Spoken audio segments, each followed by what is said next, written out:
Hi, thank you for coming today. We're here today to celebrate the life of Leon Lanier, a husband, father, and businessman. Let me tell you a little about a story about an 8-year-old who was playing in the yard and a car pulled up and took him and lured him with an ice cream cone. Someone came around and snatched him in the car and took him to another home. He didn't know the people there.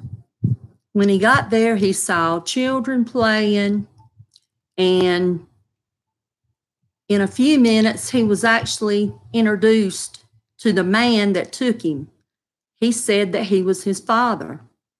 So the little boy stayed with his big brother, his father, and his stepmother. This was my dad. Len Lanier was born in Beulahville on September the 22nd, 1925. His mother died in childbirth, so he never knew her. He was raised by his maternal grandmother in Chinquapin till his father kidnapped him. He was not allowed to finish high school but had to go to work because of money situations. He was drafted into the military and served in the Army for 2 years. He served in intelligence.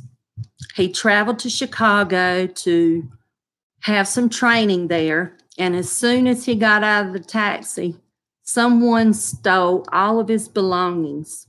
So he vowed never to go to Chicago again after that point.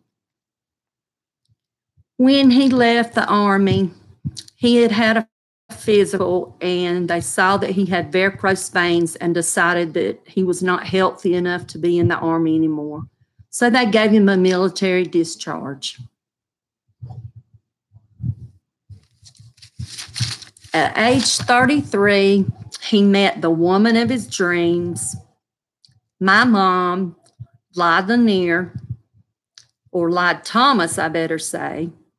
They were married in a double ceremony with my mom's sister, Lucille. They also had a honeymoon together. They went to Niagara Falls. And my father opened a business that his father had given to him. It was a tractor place before, and my father turned it into a hardware store.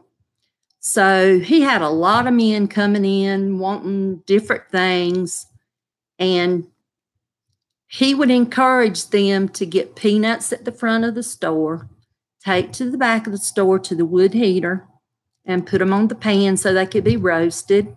There was a drink box around the corner that they could go and get soda and come and sit around the wood fire and tell stories or talk about each other's crops or things that were going on in their families and all.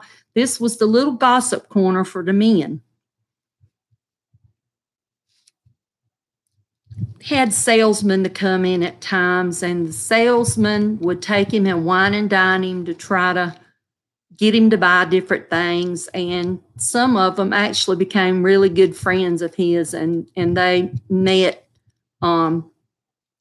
frequently to go out and eat and just enjoy each other's company. He ran the hardware store for 43 years when he decided to retire and spend time with his grandchildren, which are my 2 boys. And that was in 1993, so he was there 43 years. My dad was 39 when I was born. My mom was 38. So this was a later time in their life to have a child, and it took them a long time to be able to have a child.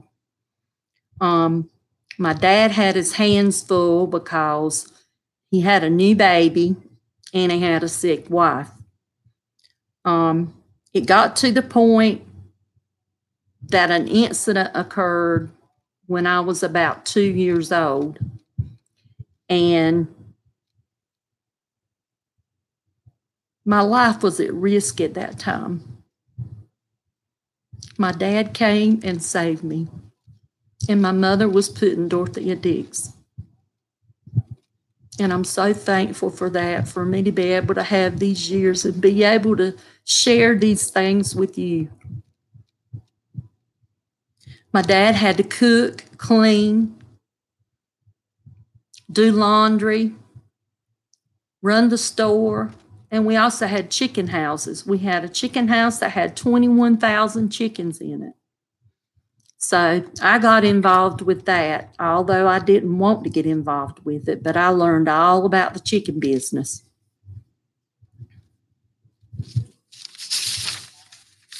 He worked till 5:30 every day. Except for Sunday. He stayed off on Sunday. And he just had many hats that he had to handle. He served as the mayor of Beulahville around 1979, and he served as police commissioner after that, and then water sewer commissioner after that.